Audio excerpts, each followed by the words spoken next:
When I was about 10 years old, I saved up my pocket money to buy a book called King Arthur and the Knights of the Round Table. I don't even know whose version it was. I think it might have been Andrew Lang, but I'm not sure. And I fell in love with it absolutely on the spot. And about a few years after that, I picked up another book, which was The Once and Future King by T.H. White. And by the time I'd finished reading that one, I knew that I wanted to write about this subject, the subject of the Arthurian legends. So I went off in search of what I thought would be, maybe a dozen good books, and discovered that my local library had a special collection containing 200 books on the subject. So I took 6 home a week and worked through them until I'd read the lot, by which time my brain was boiling, but I felt I knew quite a bit about King Arthur. And really, I've been working on it on and off ever since, from different approaches.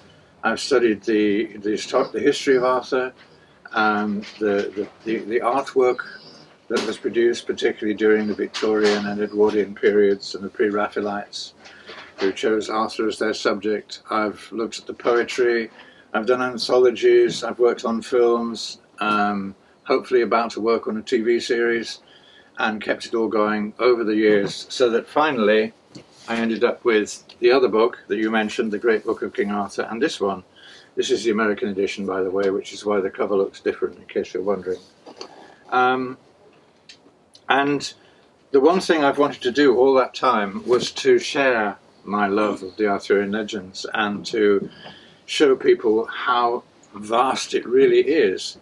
And these 2 books particularly, I wanted to do that in a way that would bring people to stories that they wouldn't know. Unless you're an academic, unless you've made a big study of this material, you won't necessarily know most of the stories from these 2 books, because they were not included in Mallory's great book, The Morte d'Arthur, which is the one everybody knows. If you know about Arthur, if you read about Arthur, you've read Morte d'Arthur, almost certainly, either in the original Old English or in a modern translation. And the wonderful movie Excalibur that you mentioned just now is based on Mallory, even though it changed a few things, of course. So I wanted to bring these stories from many different languages together in a format that would allow people to discover them for the first time. And I made this collection over probably about 10 years on and off, working at it from time to different times, publishing some in out-of-the-way journals and things like this, and then finally got the whole collection together. And much to my amazement, it ended up on the desk of an editor at HarperCollins, who happened to have been my first editor in 1980. And I'd hardly seen him at all, so I thought, this is a good sign. This must mean something, that after all this time, I send a manuscript, or my agent sends a manuscript, and there it lands on his desk. And he happens to be the editor who runs the Tolkien estate and is responsible for all the hundreds of different editions of The Lord of the Rings and the Silmarillion and so on. And he read my manuscript and said, well, this is quite Tolkien-esque, which of course made me smile, because I live in Oxford. I'm about the same age that Tolkien was when he became successful. And of course he also knew about the Arthurian legends, even though he denied any such knowledge and told me in a letter that he didn't like it because it was too Frenchified. Apologies. In spite of that, I didn't see the parallels particularly, but my editor obviously did, and so he decided to take the first book, and it's done pretty well. And the second book is also beginning to do well now, and I'm hoping, I can't be sure yet, but I'm hoping that both books are being optioned for a TV series in the next few weeks. So I may be back in here celebrating, who knows. But anyway, so that's really, in a nutshell, that's kind of how it's been for me. I've found it in so many different ways. Kathleen and I did the first ever Arthurian tarot back in the 90s. And that has stayed in print constantly until the present, where it still is. It's been through a few different editions, but it's still in print. I followed it up with something called the Camelot Oracle, which is about to be re-released in America by Schiffer, and it'll be available here as well. And it has new cards and a new card back and some extra things, and it's been retooled a bit, so it's not just the same old deck. But that one takes you into the world of Arthur and gets you to meet directly, encounter with the characters. And there are so many characters. The TV company who want to do this thing said to me, we want to have a series in which we will feature all of the knights. And I said, do you know how many there are? And he said, well, probably about 20. I said, try 150. Whoa. And they all went a bit, oh. So we may not be able to do that, but we'll at least do some of them. But this was the idea behind the two books, was to bring stories of characters that you're unlikely to have heard of. You might never have heard of some Marok who turns into a werewolf. You might never have heard of a Venable, who is a woman who becomes a knight at a time when women did not become knights, and many other different stories. Now, you might say, what would the connection be between that book and the other book we're here to talk about tonight, Voyages of the Celtic Saints? You wouldn't necessarily think that the Arthurian legends, with all that magic, with Merlin, Morgan Le Fay, Lady of the Lake, and all those very definitely pagan ideas, would have any connection with the saints. Well, it's been a well-known fact for a long time that if you read the saints' lives, which I did for a lot of to make that book, you get stuff where it's always Arthur is known as the Red Ravager, because he steals from the monasteries and the saints and the other noble Christians to feed his soldiers. So he's not popular with the Celtic saints or with any of the saints that are around in Britain at that time, in the 6th century. So you might ask, what is the connection between those two things?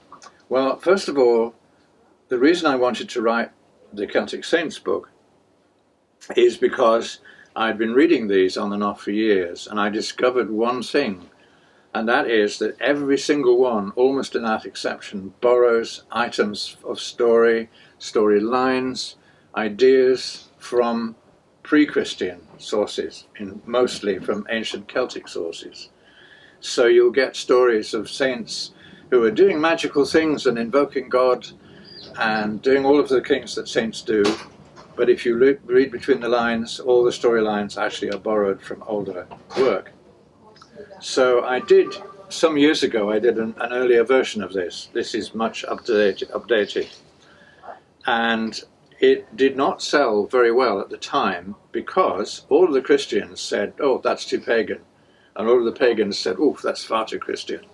So it fell between the two stools. But things have moved on since then. I did a talk just a few weeks ago to the pagan group in Oxford, and I took this one along as a kind of challenge in a way. They wanted me to talk about Arthur, but I took that book along with me, and I wanted to see the reaction. And they all went, oh, wonderful, wow, so excited, can't wait to read it, which I thought was a big move on from all those years ago when it was like, oh, Christian stuff, no, I don't listen to that.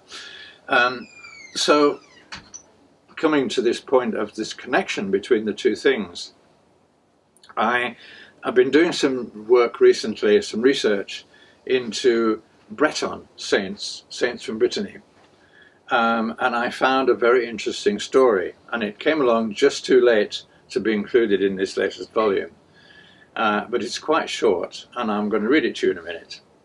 But what's so interesting about it is that in this, Arthur appears as a hero, very much a hero. He still gets some help from the saint, but he is basically the central focus of the story, and there is no element at all of that. This is a nasty pagan king who's going to destroy Christianity or whatever, which is the impression you get certainly from the British ones. So this has led me in time to look at the Breton stuff in general, and I find that there is a concept of Arthur in Brittany which is quite different from the one that we have here, in that he is not a king, he is just a hero. and he's a good hero too, and he does lots of great work. And it's interesting that the stories themselves about this are nearly 100 years earlier than any of the native British versions, like Geoffrey of Monmouth, for instance, the History of the Kings of Britain, or the Life of Merlin. And everybody's always said, all the academics have said, that's where Arthur starts. Geoffrey of Monmouth, first one to write it down. Before that, it's just vague rumours. Well, in Brittany, apparently they all knew about him a lot earlier. And there are even carvings on some of the churches out there, I've discovered, that portray some of the story of Arthur. So that's the link between these two books.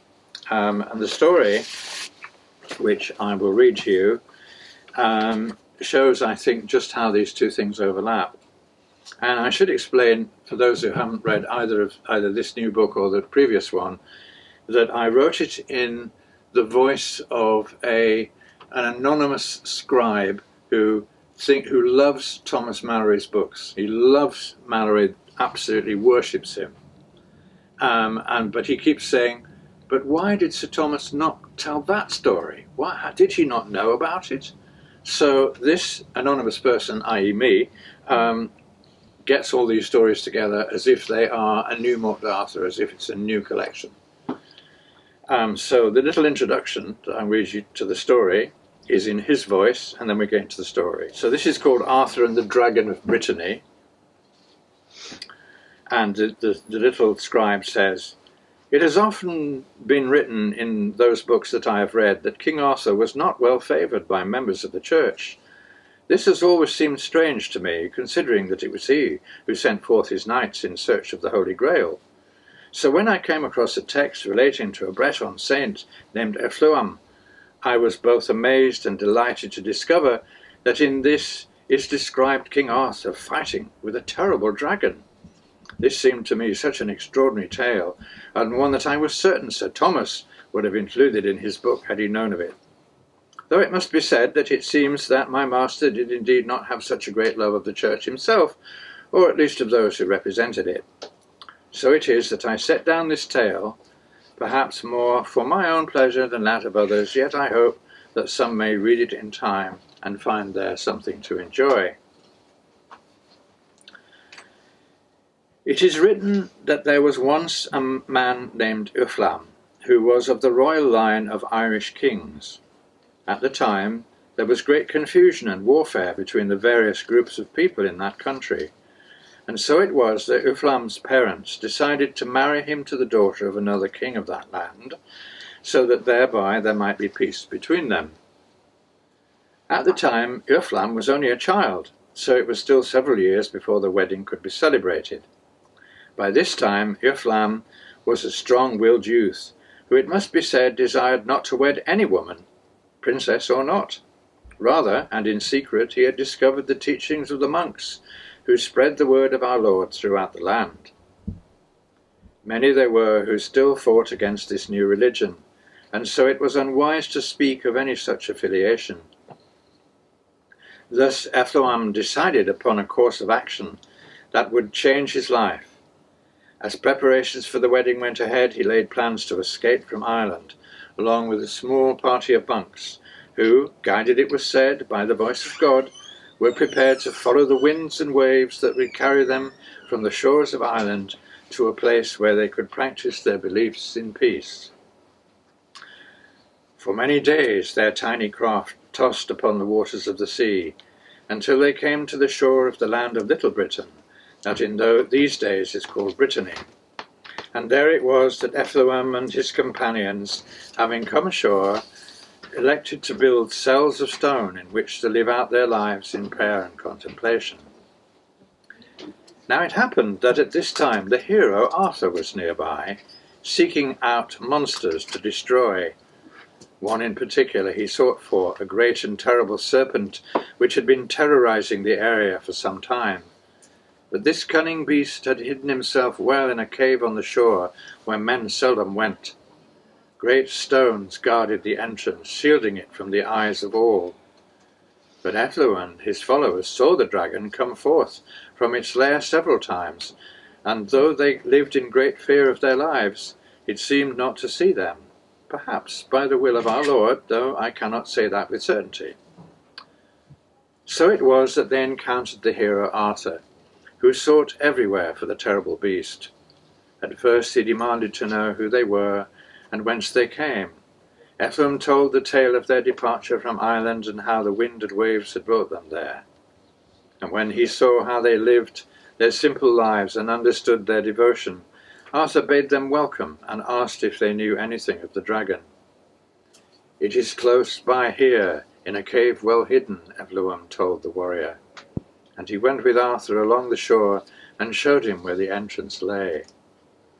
At this the hero was greatly pleased and prepared for battle, drawing his great sword and donning his crested helm, and setting before him his shield, that it is said was covered by the skin of a lion, such as that carried long ago by the hero Hercules.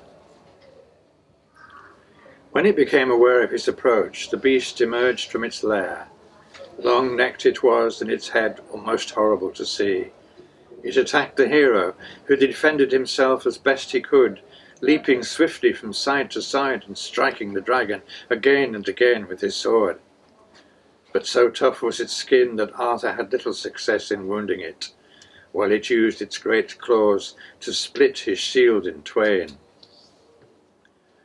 All that day Arthur fought against the dread beast, until at last, as night began to fall, the hero grew weak and drew back from the place of battle to the huts of Ephraim and his companions. There he begged for water, since his throat was dry from his struggle, and his body painful from the constant attack of the dragon. Then it was that, as the life of Ephraim tells us, that a great miracle occurred. For the monks had themselves very little water to spare, since the closest spring lay several miles from the shore, and they had only enough for their own needs. Some they gave to Arthur, but still he required more. Then it was Ephraim took up his staff and made his way to a rocky place. There he fell upon his knees and prayed that he might help the warrior in his fight against the dragon. Then he arose and struck the earth with his staff, just as Moses had in a time long past. And as it had done then, so now, water gushed from the rocks and formed a spring, which may still be seen there to this day. Thus was the warrior Arthur able to drink and renew his strength, so that he might continue his battle with the dreadful beast. And it is said that Ephraim and all his companions prayed to our Lord throughout the night. And so it was that in the dawn, when the dragon emerged from its cave, Arthur was ready, and once again engaged with it throughout the morning, until at last he struck the beast such a blow that it fell to the earth. From its mouth vomited blood and bile that stained the earth red, and which some say may still be seen to this day. Then the dragon dragged itself to the edge of the sea and flung itself into the waves, which carried away its body into the depth. Then it was that Arthur gave thanks to God for his deliverance, and received the blessing of St. Ephraim. And it is recorded in the life of this holy man that he remained there for the rest of his days, and performed many miracles, for which he was ever after known as Saint Ephraim.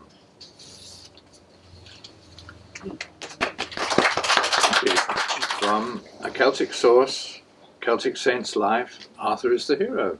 He still gets help from the saint gets him water from the rock, and he their prayers perhaps give him extra strength to allow him to defeat the dragon.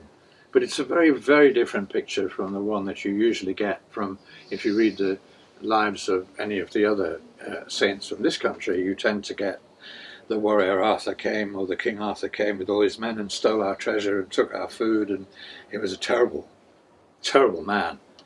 So it's a different thing. So that is why I wanted to talk about both these books tonight. They just happened to have come out at the same time anyway. But it seemed to me that it would be a good connection to put the two together. So that's really all I had in mind specifically to say, but if you've got questions, happy to answer, and then afterwards I think we'll be going upstairs to sign copies of any of the books. Yes, madam. Can you explain the relevancy of the stories in terms of the Celtic sayings. Then obviously nowadays, and when I connected, obviously, then I just fell in love, and we had this deep discussion about how relevant they still are nowadays. Yeah. Then.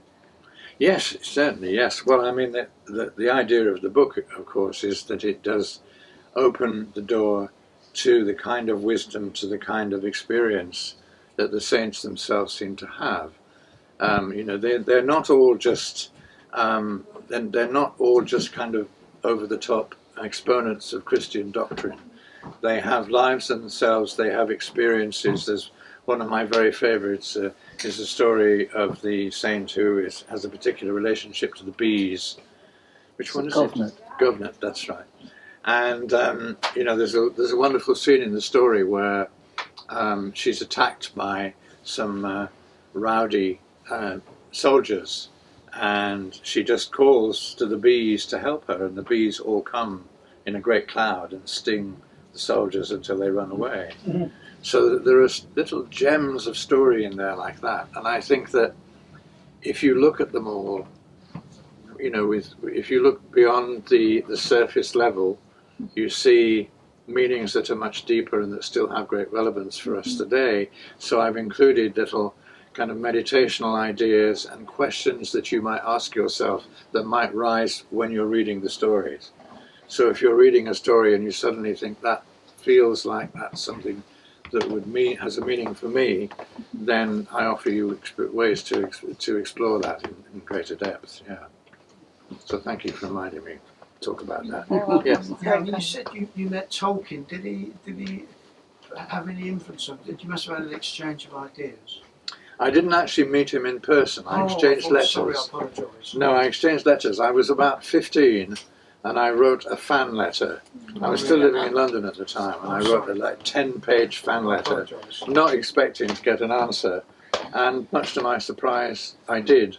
And I had said in my letter, after I'd gone on and on about how wonderful Lord of the Rings was, I said that I was writing a novel about the Arthurian legends and that I loved the work of Charles Williams, who of course was one of the less well-known Inkling group that Tolkien belonged to. And he wrote back saying, I'm not very happy about the Arthurian legends. They're too Frenchified. And I don't really like Charles Williams' Arthurianisms.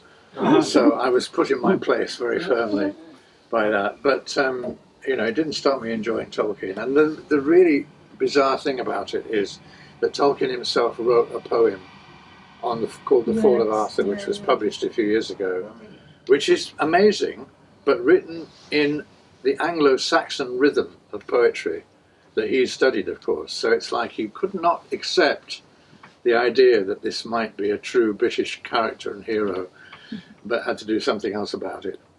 But no exchange of ideas, I wish. But yes. Have you ever visited Merlin's Cave or Tintagel Castle? Oh, yes. Have they got any historical relevance? No. I mean, they're great for the myth. But all we know about Tintagel as a place is that it certainly was a centre of some importance during the 6th century. The castle itself is an 11th century castle, so that has nothing to do with Arthur. The Cave of Merlin is pretty much a local story. Most of the really, what I'd call the historically viable stories, come from the north, from Scotland or from the borders. So you get a lot of stories. You get Merlin around Muirhead, and you get stories about Arthur on Hadrian's Wall and above Hadrian's Wall. Most of the I hope there aren't any Cornish people here today, but most of the Cornish ones are not very authentic, I feel. I mean, when I did when I worked on the King Arthur movie, we got hate mail from people in Cornwall saying, how dare you suggest that Arthur was from the north? He's our king, you know. Didn't Arthur fight against Anglo-Saxons? Yes, he did. He did, and but he went everywhere, you see, because he was mobile.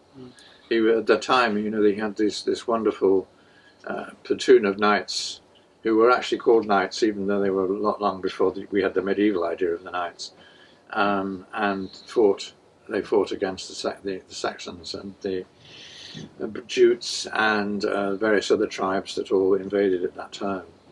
Have you ever met that guy that claims to be King Arthur? Yes, I have. Yes.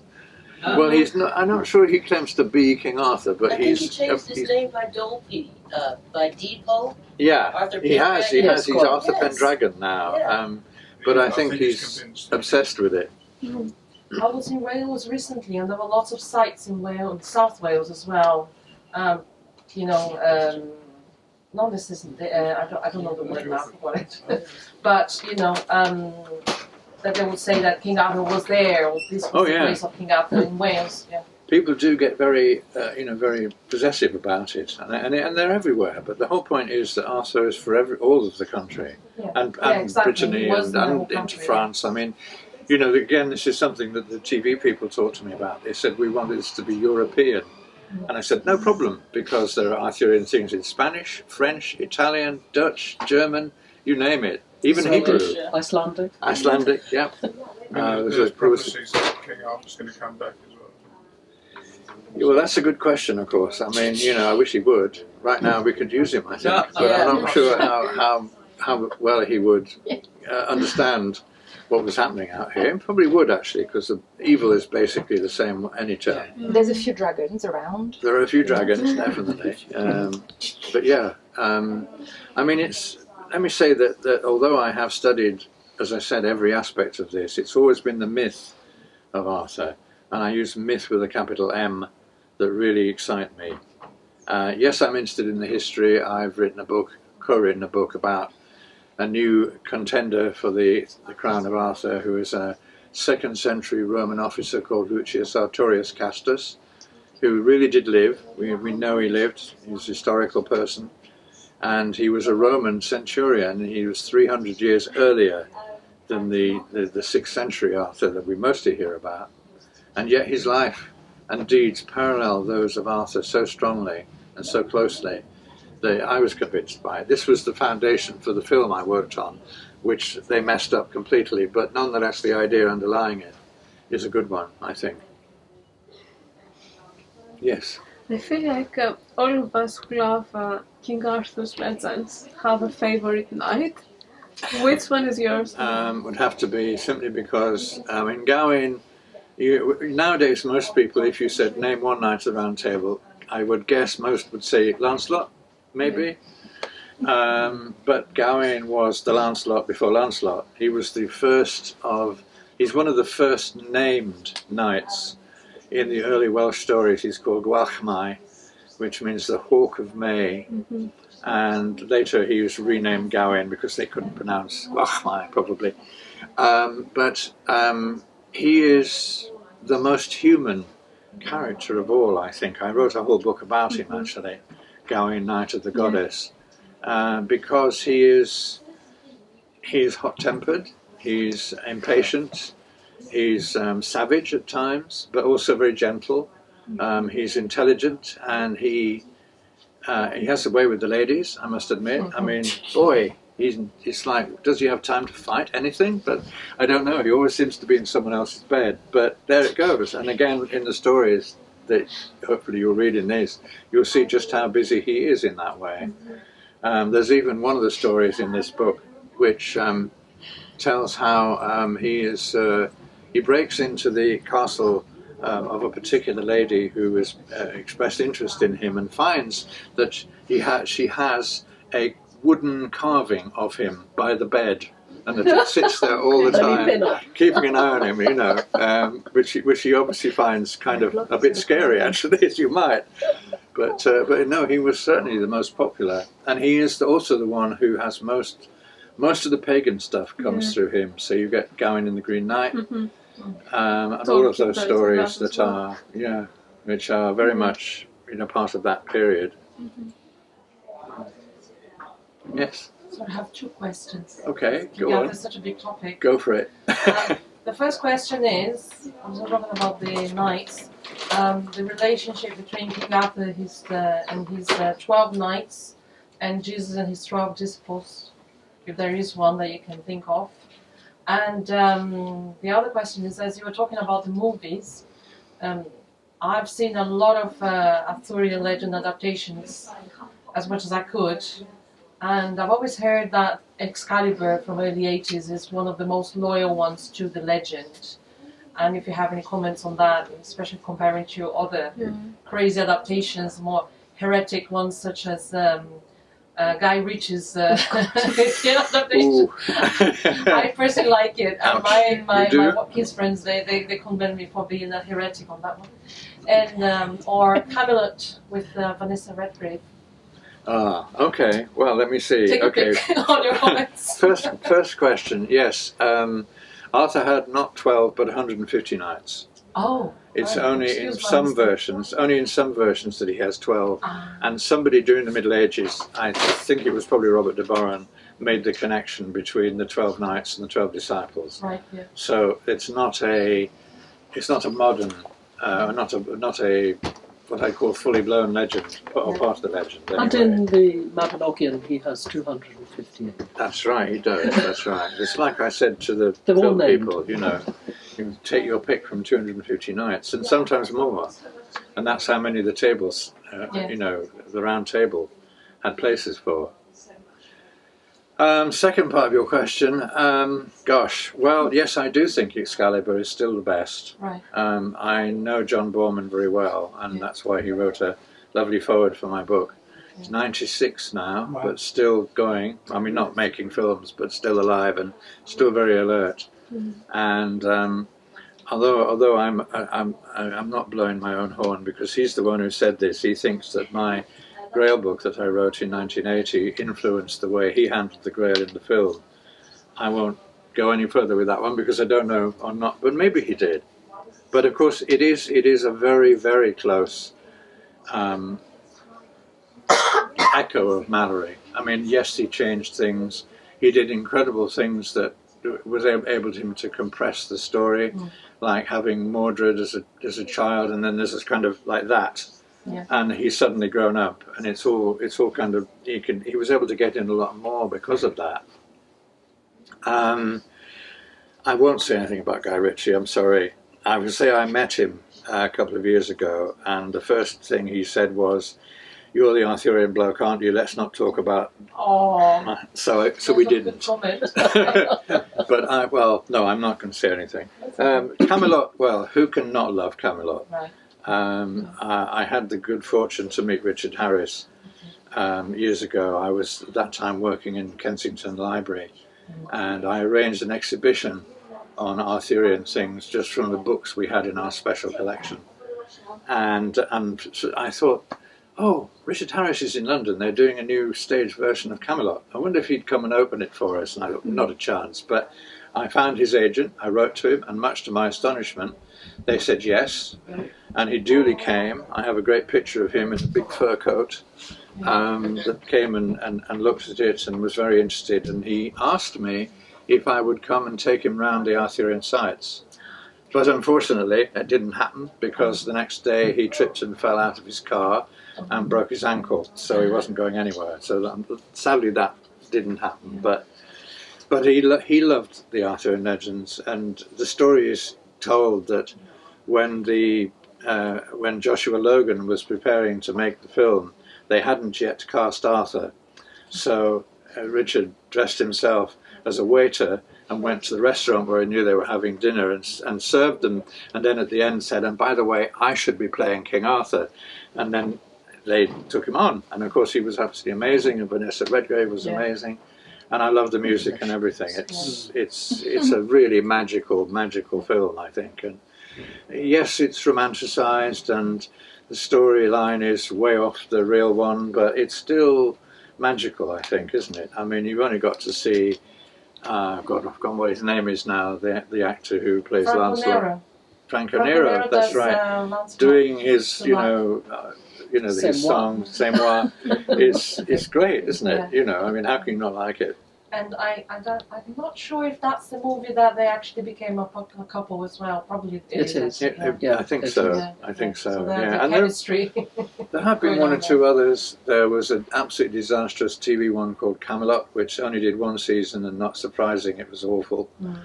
Although it did have a very good Morgan Le Fay, played by Eva Green, Oh, Amazing. I'm sure. And there was another one with Sam Neill playing Merlin, which was really quite good. Yeah. And then there was a TV series which is the bane of my life, because every time I look anything up on Merlin, all I get is thousands of pictures from that, because it was terrible. It did not do anything for Merlin at all. The author, I met the writer of that one, and he's another one who said, let's not talk about it. But as you know, I'm in the Steel Ice Band, and we do quite a few songs that are to do with King Arthur. Yeah. And one of them we did, which surprised me, because I went, the first verse says that it was set in Carlisle, for starters. Yes. So I guess, did he go to Carlisle Castle for a while? Yeah, the legend, a lot of legends and about this that. is the story of the boy and the mantle. I don't know if you ever heard. Yes, I do. Do you? Yeah. It's actually in the book. Oh, is it? Oh, There you go. awesome. It's a great. I actually was lucky enough to adapt the music for it for one of Really? our albums, and it's all about fidelity and chastity. And they try this mantle on, and very few of them can wear it. Either it tears or it changes colour. Or it's short, or and too all that long, stuff. or whatever. And it's somewhat. It's not just. I think it's a bloke called. I think his name's Craddock or something like that. Yes. In that, and he gets away with it 'cause he's a bit old and he hasn't been around much. But it's a good piece. It's one of the very few funny stories, if Yeah. you like, or at least ironically, perhaps more than It is, funny. yeah, it's great. But it's lovely. Well, I'll have to listen to that again now. I'll send you a copy. I was going to say, I won't ask you to stand up and sing it, but never mind. I need. It's about 15 verses long. Oh, right, yeah. I'll have to okay. have the words in One of front. those, yeah. Well, the story, the version I put in the book is slightly different, but Yeah. I should say, by the way, that I did allow myself a little bit of license, not much. I stuck with the story wherever I could, but a lot of these are 200 pages long, and that would have meant one story for one book, and obviously I wasn't going to do that, so I had to chop out a lot. But you'll find, if you look, that at the back there's a whole thing of sources that tell you exactly where you can find the full version if you want to read that. You know, if you're crazy enough to get Arthurianitis. Yes, But these stories are like the longest soap in the world. yes, absolutely. Because, we have, texts like Chrétien where he stops literally in mid-sentence and someone goes, oh no, there's a page missing. Oh no, it stops there. And then they just carry on writing. Right. So he's called the first continuator, and exactly the same thing happens. And then the second continuator, I can't leave the story there. That's terrible. It's like Much the more than ongoing that. voyages of the Starship Enterprise, isn't it? It just continues. And people obviously, after dinner said, okay, well, let's have another story of Arthur tonight. They did And that very thing. And there's a great There story we are. in one of the early medieval histories that talks about a bunch of monks in an abbey, and the prior is reading to them from the good book, and he looks up and he realizes they've all gone.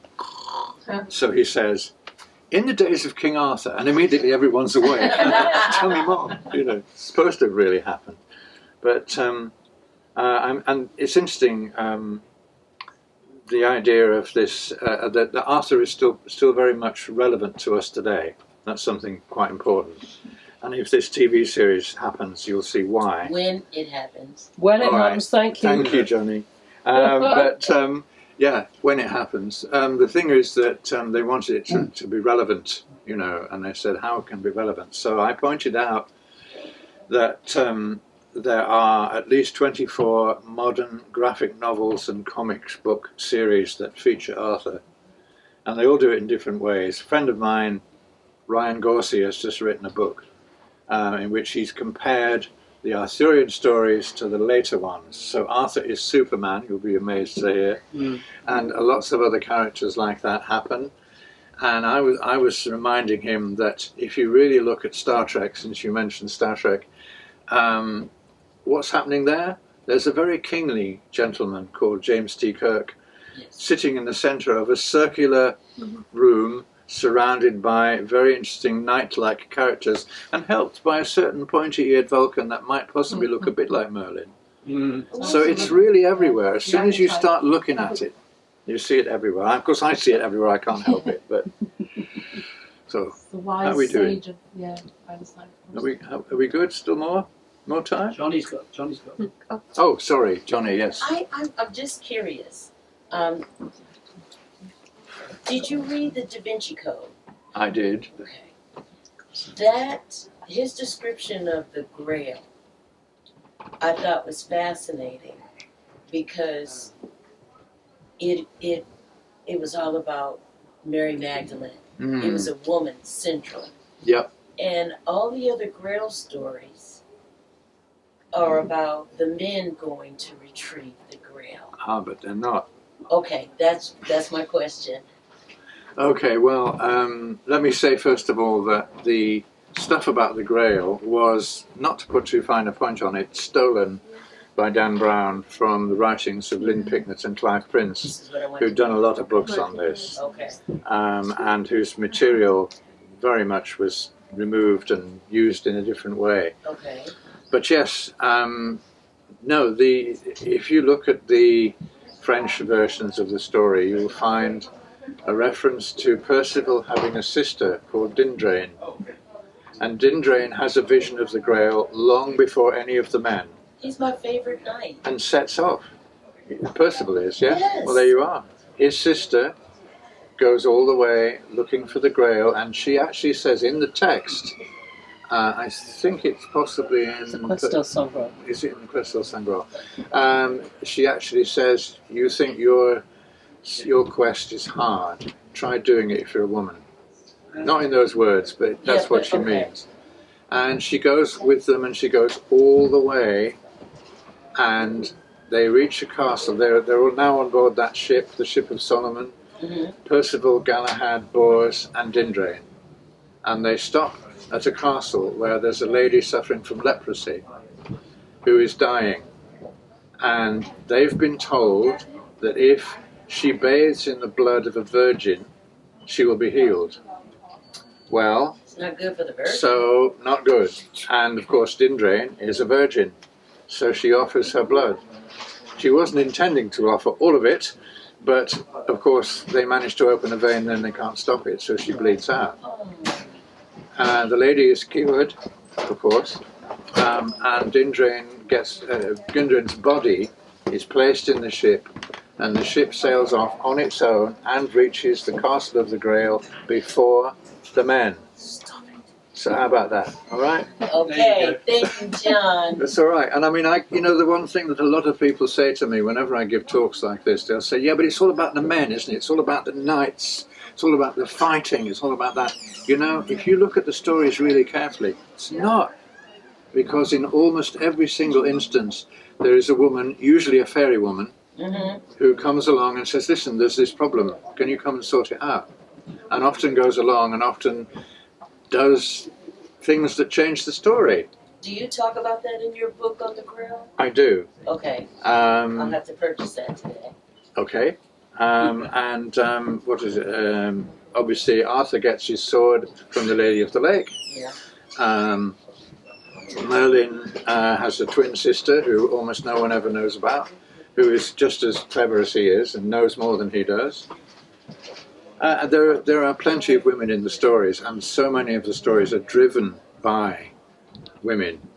And also there's the great story which I put in the first of these two books about a Venable who is a woman who always wanted to be a knight. And she manages to escape and dress herself in armour and pass herself off as a man.